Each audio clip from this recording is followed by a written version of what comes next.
I just have tried to put myself in a position of deciding what would have to happen that I would go out in the yard and shoot a dog in the head. But you had Bella and Haystack shot in the head with what? A rifle, a pistol, or what? I wasn't there. I don't know what my husband shot him with. Well, I have no idea.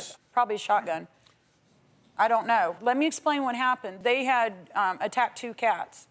You're telling me that you had these dogs shot in the head because they got in a fight with a cat and the cat lost? No, it goes into another level. They went from being separated. I told my employee before I left Texas, keep them dogs away from the other animals. My husband walked in the house. He had him upstairs disobeyed what he was told. His employer told him, had him upstairs in a crate, the metal crate. They busted out and killed 3 animals right in front of Rick. What do you mean they busted out? Was this a conspiracy or something? No, they didn't. He didn't have the cage fastened correctly or something. Well, isn't that the problem of the handlers' malfeasance? I wasn't there. It was an employee let him out. Well, aren't you telling me then that the animals were not appropriately separated, that an employee failed to do his job? Told. Yes. And therefore the dogs were allowed access to the cats and based on instinct reacted, so you shot him in the head? No. I have children coming around because of Hero, and I had elderly people. They were a liability.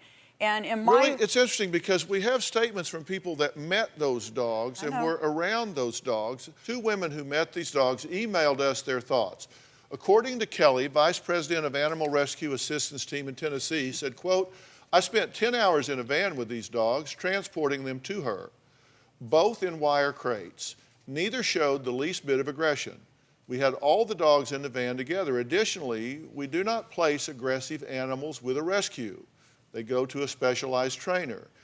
She entered into a contract with us that specifically stated that the dogs would be returned to us if any problem arose. She breached the contract by killing those 2 dogs. First of all, one of those According dogs was to Vicky, former donor, Haystack and Bella were, quote, sweet and loving dogs when my spouse and I met them in October of 2013. If they had been aggressive back then, why would she risk total strangers meeting them, petting and hugging them if we could have been attacked at any minute? First of all, they never met the dog. That's a lie. You think maybe you overreacted in shooting the dogs? I don't think so. You're not even willing to take responsibility for your own mistakes and just say, yeah, I made a mistake, I overreacted at the moment. I was in Texas, I panicked. You won't even do that, Kitty. It's always somebody else. No. It's always somebody else's fault, including the animals.